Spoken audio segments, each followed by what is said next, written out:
Hey guys, welcome back to Clownfish TV. This is Neon. I am here with Geeky Sparkles. Hello. And we're going to talk about the continued implosion of Netflix animation. I have to give a hat tip to Madman Mike, who tagged us in on this article, and I'd seen some stuff floating around about it. I did not realize that this was another round of layoffs at Netflix Animation. We're going to talk about this because it looks like it's going to be harder and harder for people to get their series picked up by streaming services, which were kind of the place to go, right? Because there were so many streaming services out there doing animation, and there were so many more opportunities to get shows and movies picked up that weren't available either theatrically or on TV. And here we go. Netflix was like one of the places to go. HBO Max was one of the places to go, and they're both laying off. So before we get into this any further, please subscribe for more pop culture news, views, and rants. Guys, we do talk about the animation industry. We talk about comics, having worked in and around both industries for a number of years, knowing people in the industry. You're lying. I'm lying. That's I'm lying.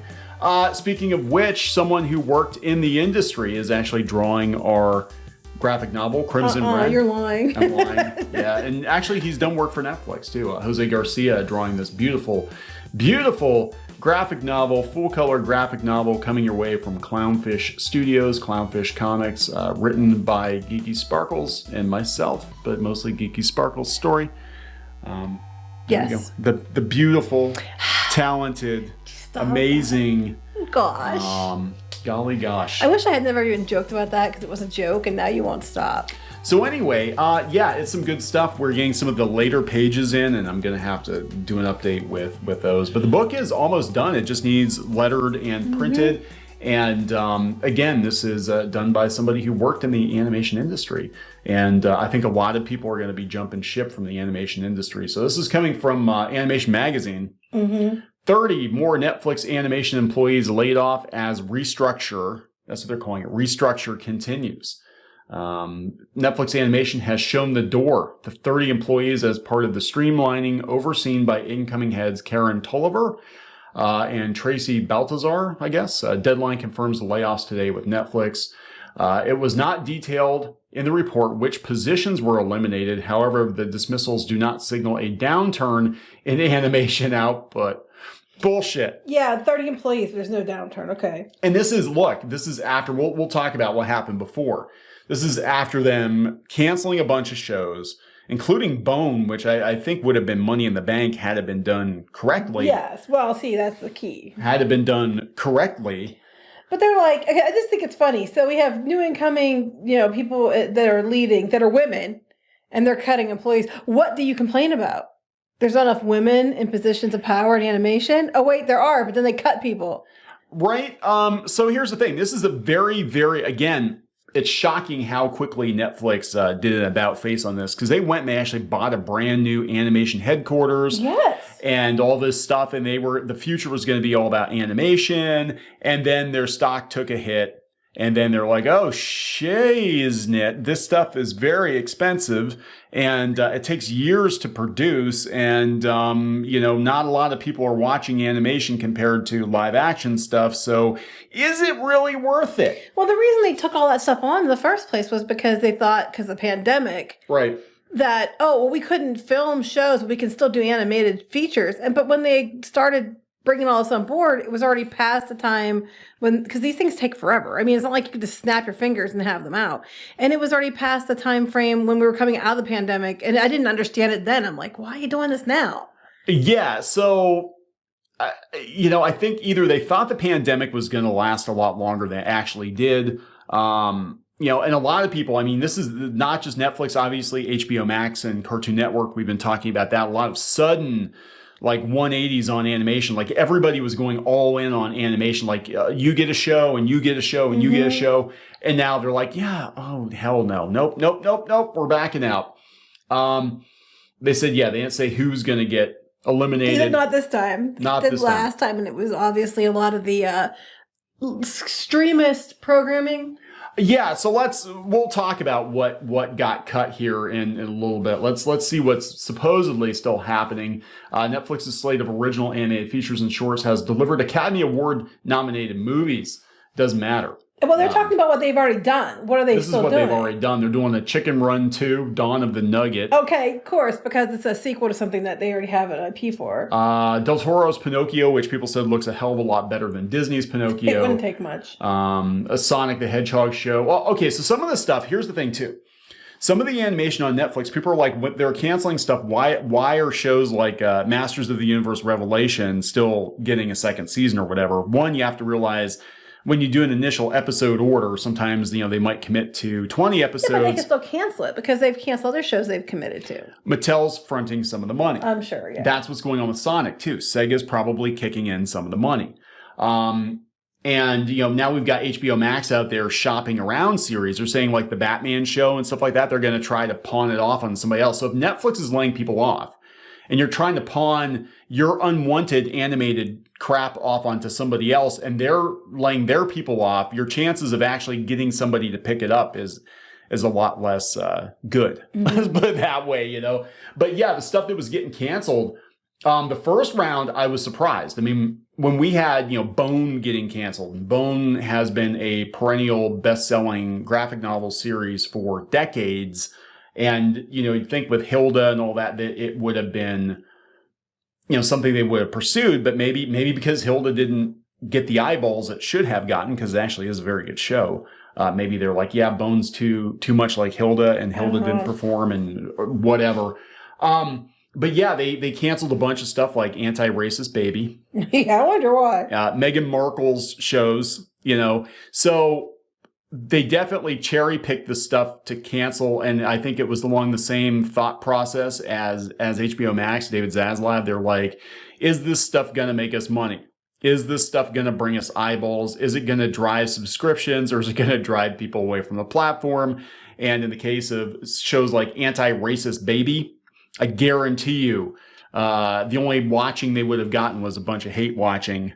Like, how stupid is this show? Yeah, but hate watching still is watching. It's still a view. That's how they count it, right? So anyway, guys, yeah, I don't know if there's any more information here. Nobody knows. Just basically like, deadlines like, today there's sadness for the 30 staffers who have to find new jobs. Don't worry. They'll go out to Twitter as soon as their NDAs are up, and they'll bitch about it. Yeah, the thing is, you're seeing it over and over. I mean, it's just sad in general because there's so many people getting, let go. Not just in Netflix, just across the board. I mean, Warner and then Netflix and... Well, okay, are we allowed to say there actually is a recession now after what happened with the stock market yesterday, or what? No, because they were celebrating the anti-recession bill. The anti-recession bill, yeah. But everything went really, really bad. I just can't. So look, we are going to see a lot of this. Animation, I think it had, I wouldn't call it a golden era. A lot of people are like, oh my God, we had all the great stuff like Steven Universe. I'm like, no, we had a lot more shows being greenlit that would not have been greenlit 15, 20 years ago, greenlit in the last 5 to 8 years. And I think a lot of the shows that got greenlit did not perform. No.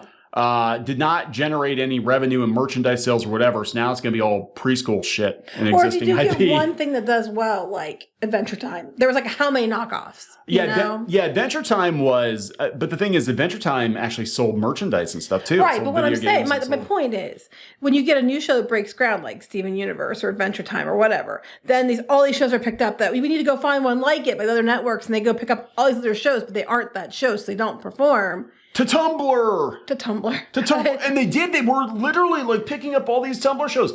Like you saw it. Then they Tumblr-fied She-Ra. And, that was a Tadum move. That was a Tadum move. Oh my God. Yeah, that's what you call it. Like, Netflix, stop being so Tadum. It was a Tadum move. They it didn't sell merchandise. They actually split the fandom in half, And, it's still controversial to this day, but they Tumblr-fied She-Ra probably because of Adventure Time and Steven Universe. To be fair, though, when you see N.D. Stevenson's pitch for She-Ra, it was not what we got. That we did a video on, and I'll give N.D. Stevenson credit for that. That was very interesting. The original pitch for the Netflix DreamWorks She-Ra show was a lot more in line with the original series. In fact, if they had done that version of the show, I don't think the haters like ourselves would have been as... I think it would have gone over a lot better. And they still could have done some more biodiversity and diversity and things like that. But I think it would have gone over better because it was more in line with the original show. It wasn't such a removal. I wanted to see Fat Hordak. And then when he makes his snorting noise, it's like, oh, look at the big fat pig. Oh, it's so I'm cute. surprised they didn't go there. They just went with Emo Hordak instead. Emo Hordak. God. Hemo. Oh my God, that's what they need to do. That's going to be the next... Here's our new comic. The next version of He-Man is going to be Hemo. And he's going to have black hair covering one eye. Our He-Man parody comic, Hemo. And it looks like Kevin Smith. Hemo. Oh my God. No, that's the villain. He cries. He cries a lot. So yeah, Skeletor in this version, he would have been a big deal about 20 years ago, and then everybody just stopped caring about him, so he has to cry to get attention. Mm-hmm. Yeah, and everybody's like, what the hell? What the hell? But that's okay. Him and Hemo can be sad together. That's right. They can be sad together. Anyway, guys, it is sad. Look, I'm not trying to dunk on the people losing their jobs. I just think it's so weird that they were all these streaming services were so in on animation, and within 2 years... It wasn't even 2 years. They announced this stuff like last year. And I was like, wait a minute. Or like late 2020. And I was like, wait a minute. We're coming out of the pandemic stuff now. If you do this, it's going to take 2 or 3 years this stuff comes out. And by then, live action filming is going to be back on track. I thought it was very odd. And we talked about it in the video we did at the time. Yeah. And now here we are, a couple years down the road, and they're just letting everybody go.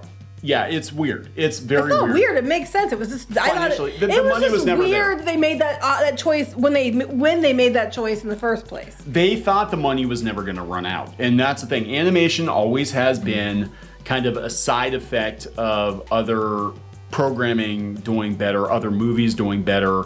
Or it was driven by merchandise sales, and you guys can bitch and moan all you want to about, toys. They were just toy commercials. I'm like, those toy sales kept those shows on the air. Why has SpongeBob been on for 5,000 years? Why is Teen Titans Go constantly in reruns? Why is it all preschool crap now? Because the toys. Crap now because the toys sell. Anyway, we're gonna wrap this up. That's what they're going for. Yep. Yeah. Please subscribe for more pop culture news, views, and rants, guys. We'll talk later. Bye.